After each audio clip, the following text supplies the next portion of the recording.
आ रहे हैं जो लोगों को समझाते जा रहे हैं कि कोरोना से बचाव कैसे करना है, वोटिंग कैसे डालना है और वोटिंग डालने के पहले क्या क्या प्रिकॉशन लेना है। सर, आप इस बूथ पे आए हैं, क्या कुछ जानकारी दे रहे हैं लोगों को?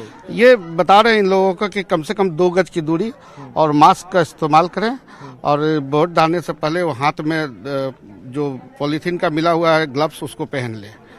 तो पालन हो रहा है सब सही तरीके से? यहाँ सबको पालन कर रहे हैं, यहाँ फोर्स भी बहुत मदद कर रही है। लेकिन अभी भी सर लोग सोशल डिस्टेंसिंग का पालन ठीक से नहीं कर रहे हैं। देखिए अभी भी ये लोग बहुत सटे हुए हैं, तो उन्हें थोड़ा उनको समझाया जा रहा है, उनको समझा रहे हैं। हम भी देखे होंगे, मैं भी खुद समझाया हूँ। एक बार सिक्योरिटी में जो लोग लगे कम से कम उन लोगों को तो समझाइए। इंस्ट्रक्शन हम दे रहे हैं, आप लोग जैसा डिस्टेंस मेंटेन करा दीजिए।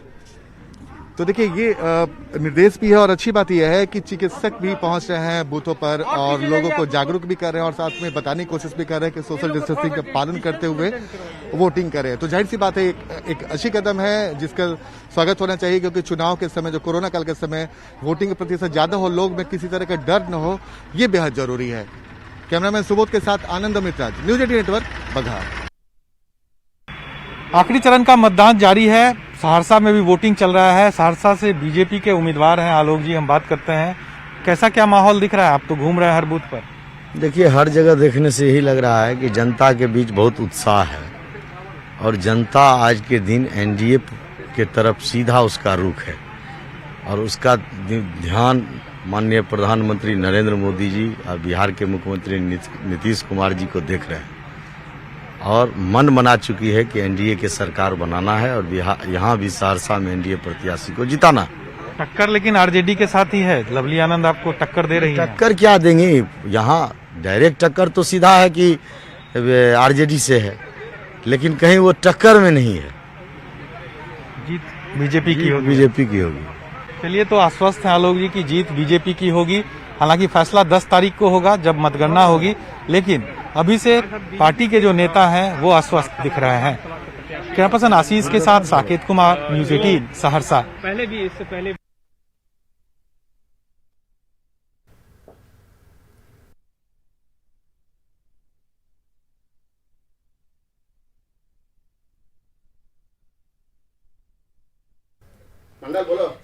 तो हमारे नुमाइंदे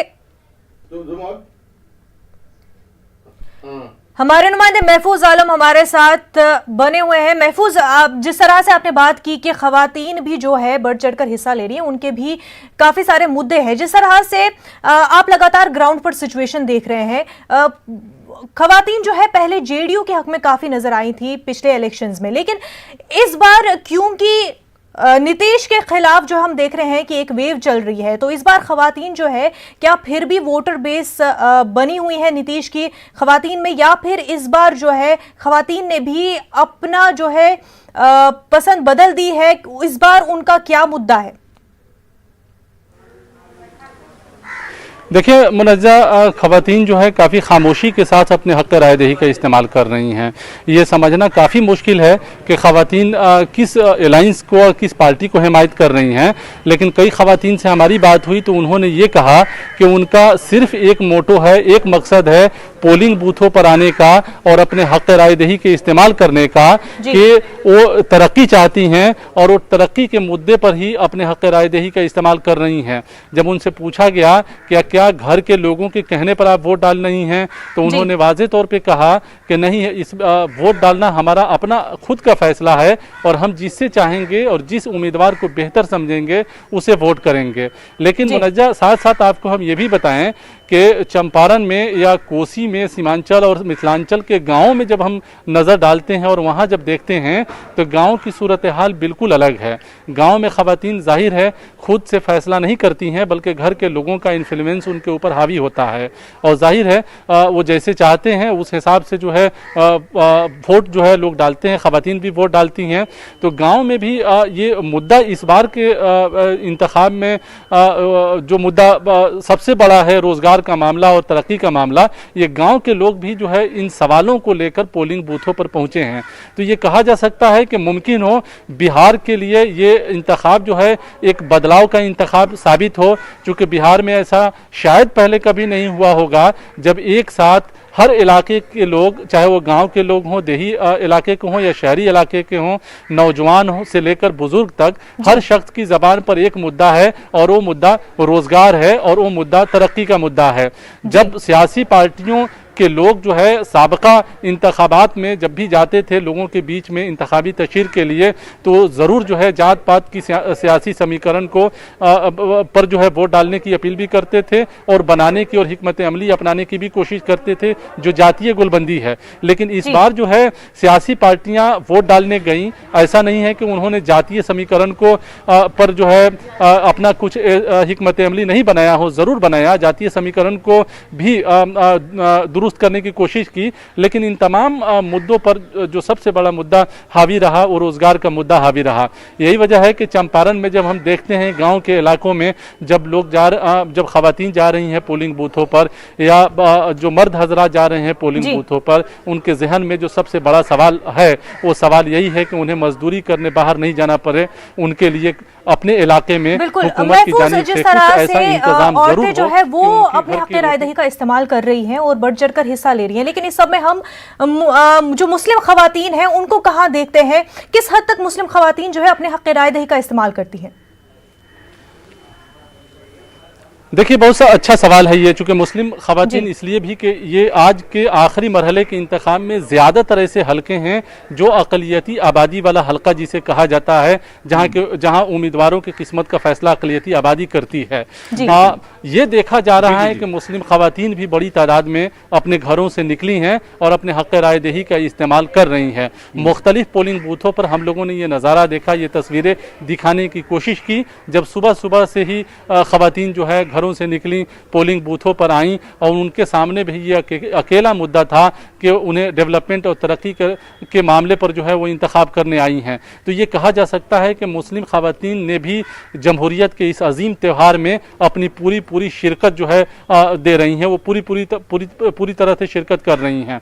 आप देखें तो चाहे वो किशनगंज का इलाका हो, सीमांचल का, या कोसी का इलाका हो, या चंपारण में मोतिहारी और बेतिया का इलाका हो, या हम लोग मिथिलांचल में हैं दरभंगा और मधुबनी का इलाका हो, तमाम जगहों पर ये देखने में आया है। ये भी ख़ास तौर से इसका भी जिक्र करते चलें कि ख़वातीन जो है अब गुज़िश्ता इंतखाबात के ऊपर अगर गौर करते हैं तो ख़वातीन की भागीदारी, उनकी हिस्सेदारी ज़्यादा रही है, वो बड़ी तादाद में जो है पहुंची हैं वोट डालने के लिए, और मर्दों का परसेंटेज जिस हिसाब से महफूज सीमांचल पर हम लौट कर आते हैं और सीमांचल की बात करते हैं। सीमांचल में खासतौर से 2015 की अगर हम बात करें तो हम देखते हैं कि आरजेडी के खाते में 20 सीटें गई थी, इसके अलावा बीजेपी और एनडीए के खाते में भी 20 सीटें गई थी। इस बार किस तरह से आप चुनाव को बदला हुआ देखती हैं, क्योंकि एमआईएम के एंट्री से कितना कुछ फर्क पड़ेगा?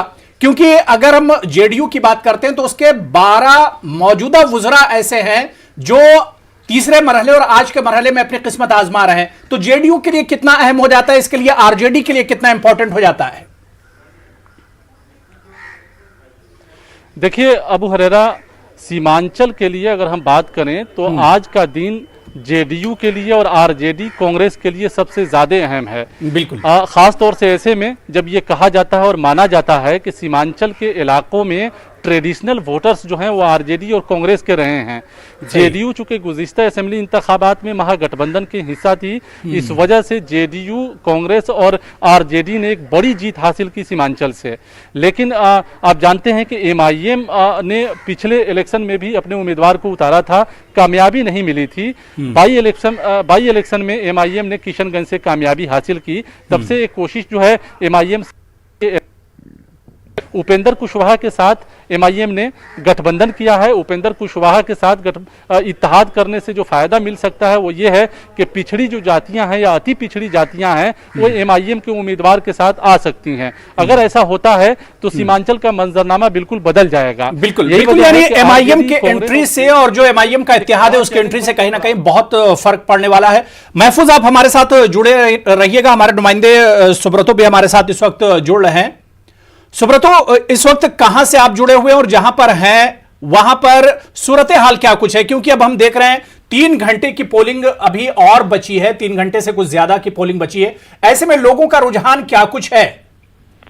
देखिए, अभी हम कटिहार से जुड़े हुए हैं और कटिहार सीमांचल का ये वो इलाका है जिस इलाके में मतदान प्रतिशत के मामले में बिहार में पिछले 2 बारों से अव्वल रहा है और इस बार हैट्रिक की चांस है। जिला प्रशासन इसको लेकर कई लंबे दिनों से तैयारी की है और अब तक जो रुझान आया है इस बार रिकॉर्ड ब्रेकिंग मतदान होने वाला है। कोरोना का दौर है लेकिन लोगों में मतदान को लेकर उत्साह है और लोग अब बढ़ चढ़ कर हिस्सा ले रहे हैं। सबसे बड़ी बात है जो एक डर बना हुआ था कि कोविड के कारण महिला टर्न अप नहीं होंगे, लेकिन कहीं ना कहीं वो भ्रम टूट गया है और अच्छी संख्या में मतदाता मतदान केंद्र तक पहुंचे हैं और मतदान में भाग ले रहे हैं। जाहिर है 3 घंटा अभी भी है और जो भी प्रतिशत पिछले बार आया था हो सकता है इस बार वो प्रतिशत पार कर जाए। बिल्कुल, अगर इन 7 सीटों की बात की जाए, कटिहार की जो 7 सीटें हैं, इन 7 सीटों की बात की जाए तो यहां पर पॉलिटिकल इक्वेशन किस तरह से आप देख रहे हैं? क्या 2015 से कुछ बदलाव देखने में आएगा? हालांकि जो वोटर्स की आपने बात की उनमें बहुत ज्यादा उत्साह एक तरह से देखने को मिल रहा है, बहुत ज्यादा जोशो खरोश है, लेकिन जिस तरह से लोग बड़ी तादाद में निकल रहे हैं, क्या 2015 के मुकाबले में वोट फीसद भी बढ़ेगा और सियासी जो तस्वीर है, जो नतीजे हैं, वो भी 2015 से अलग होंगे? देखिए, निश्चित तौर पर एक बात तो तय हो चुका है कि मतदान के प्रतिशत जिसको लेकर एक डर बना हुआ था कि कोविड के दौरान किस तरह से मतदान होगा, क्या इक्वेशन होगा, वो अब टूट चुका है। लोग बढ़ चढ़ के हिस्सा ले रहे हैं। एक बड़ी बात और है, कटिहार के लिए बहुत बड़ा ऐतिहासिक पल है। 45 देश वेबकास्टिंग के माध्यम से कटिहार के 4 मॉडल कोविड बूथ बनाए गए, उससे कोरोना काल के दौरान किस तरह से चुनाव संपन्न करवाया जाए वो देखेंगे। जहां तक सामाजिक तानाबाना या इक्वेशन की बात है, पिछले बारों से कुछ बदलाव की संकट है।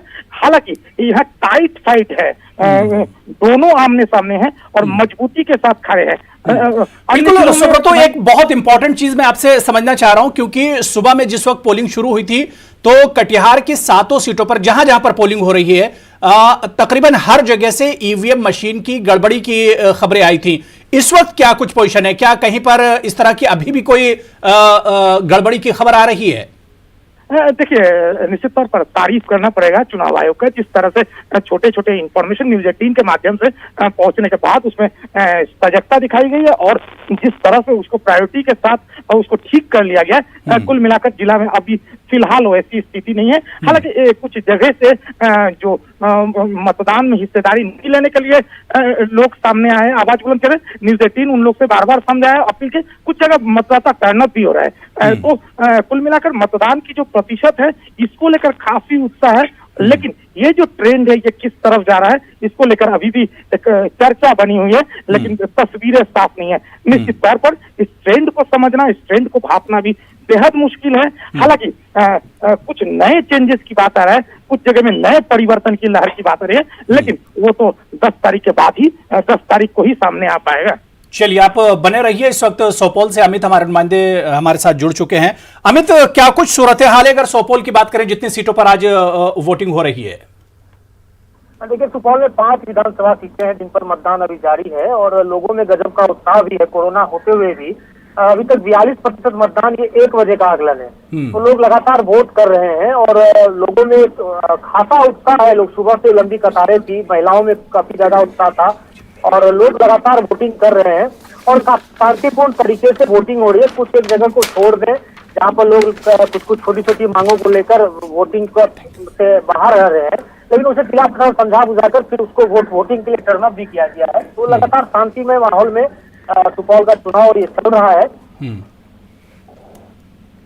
बिल्कुल बिल्कुल, क्योंकि अमित, अगर हम बात करें तो आखिरी 3 घंटे का मतदान और बचता है, वोटिंग और बचती है, तो लोगों में सुबह में तो काफी उत्साह देखा जा रहा था, जोशो खरोश देखा जा रहा था, लेकिन क्या अभी भी लोगों में वही चीज है या अब उसमें कमी आई है या फिर लोग अब बड़ी तादाद में घर से निकल रहे हैं? इस वक्त मौजूदा सूरत हाल क्या कुछ है?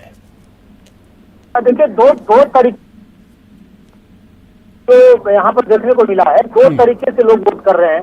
एक वो लोग हैं जो सुबह पहले मतदान फिर जलपान वाली कहावत को चरितार्थ करते हुए वो जाके वोटिंग कर रहे हैं। कुछ लोग हैं जो अपने घर के सारे कामों को निपटाकर 3 बजे वो निकलने वाले हैं। तो ये देखना होगा कि 3 और 4 से 5 के बीच में कितने लोग घर से बाहर निकल पाते हैं, और उसमें ज्यादा शिक्षित लोगों का ये प्रतिशत है जो अभी तक वोटिंग करने नहीं निकले हैं, और उसमें शिक्षित महिलाएं सबसे अधिक शामिल हैं जो अभी तक घर से बाहर निकलकर वोटिंग नहीं की है।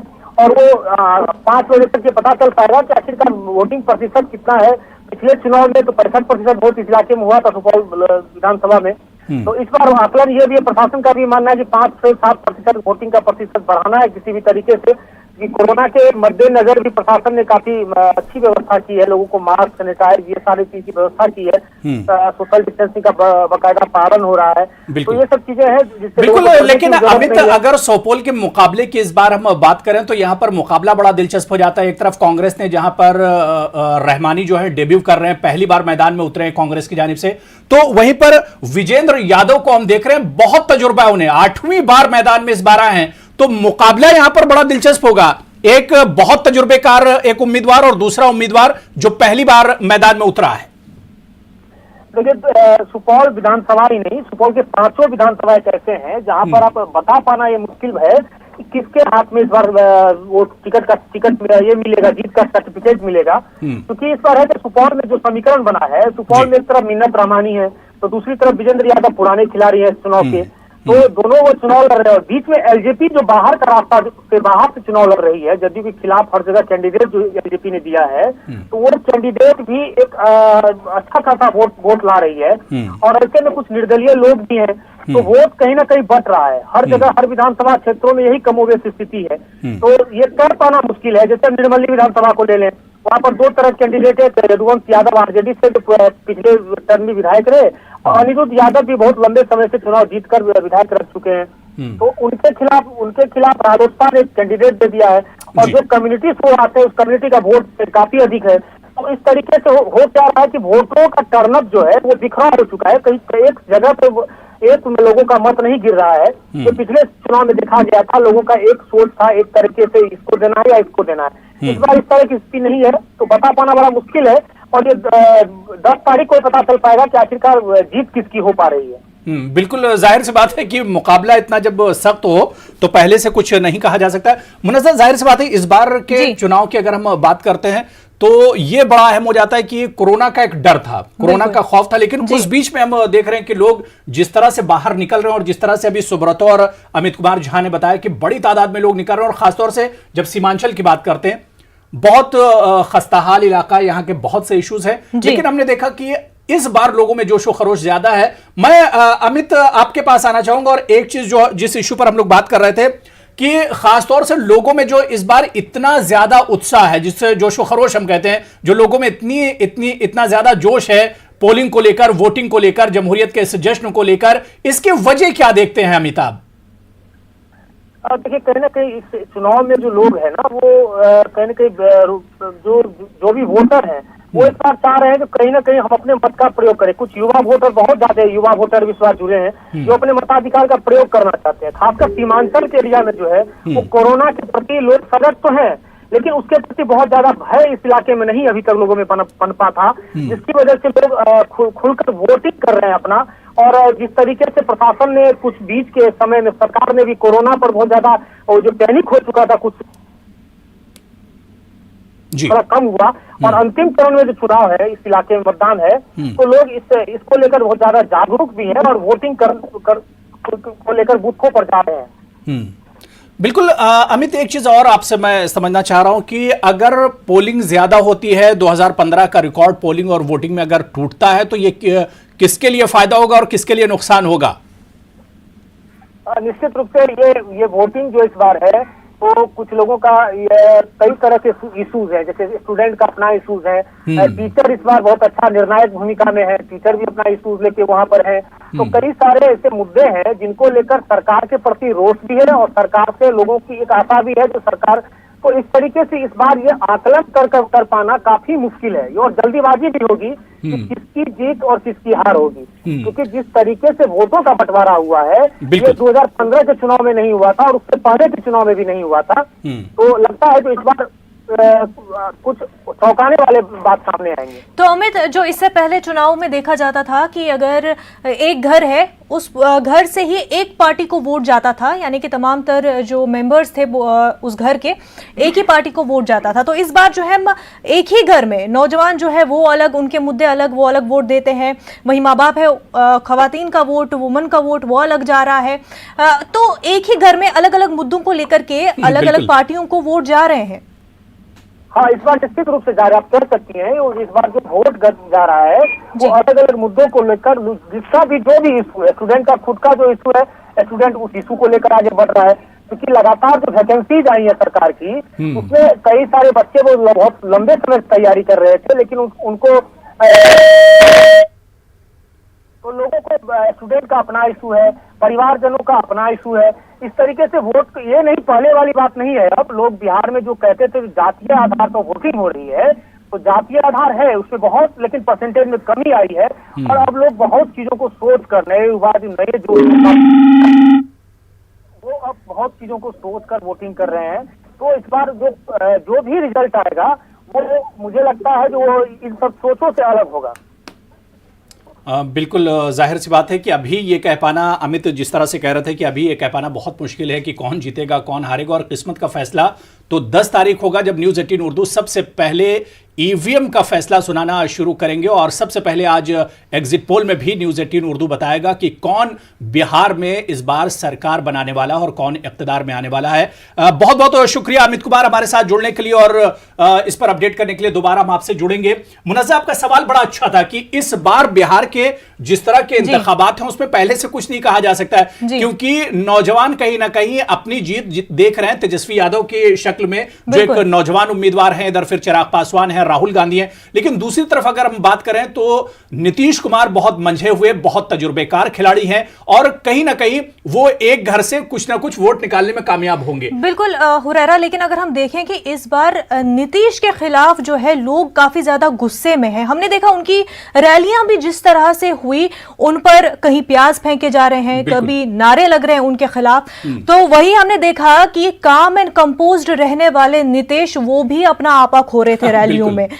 जो पर्सनल कमेंट्स नहीं किया करते थे, जो उसके लिए कभी जाने नहीं जाते थे, वो नीतीश कुमार पर्सनल कमेंट्स पर आ जाते हैं। और वहीं पर हुरैरा हमने देखा कि तेजस्वी, जो कि जिनको काफी समझा जा रहा था कि एक्सपीरियंस नहीं है, छोटे हैं अभी, तो ये क्या ही कर लेंगे, लेकिन उनकी रैलियों में हमने देखा कि उन्होंने काफी एक्सपीरियंस और काफी मैच्योरिटी का मुजाहिरा किया। बिल्कुल जाहिर सी बात है, बिहार के चुनाव में इस बार जो सबसे बड़ी चीज निकल कर आ रही है वो तेजस्वी यादव है, उनकी लीडरशिप।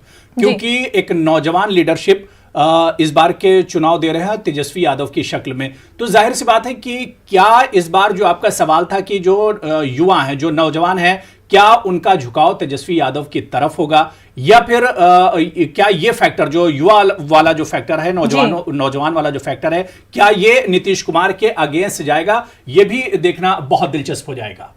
बिल्कुल हुरैरा, और यहाँ पर यह भी देखना होगा कि जो क्राउड हमने तेजस्वी की रैलीज में देखी वो तेजस्वी के लिए थी या वो नीतीश के खिलाफ हुए जमा लोग थे। हाँ, बिल्कुल। और ये क्राउड जो है, ये भीड़ जो है, ये वोट में बदलता है या नहीं, ये भी मुनज़्ज़ा देखना बहुत अहम होगा। फिलहाल छोटा सा ब्रेक लेंगे, कहीं मत जाइए। लेकिन अगर अभी तक आपने वोट नहीं किया है, इन 78 सीटों में से अगर आपका हल्का आता है तो फौरन जमहूरियत के इस जश्न में शामिल हो जाइए, क्योंकि वोट करेंगे तभी अपने पसंद का उम्मीदवार चुन सकते हैं। छोटा सा ब्रेक, फौरन हाजिर होते हैं।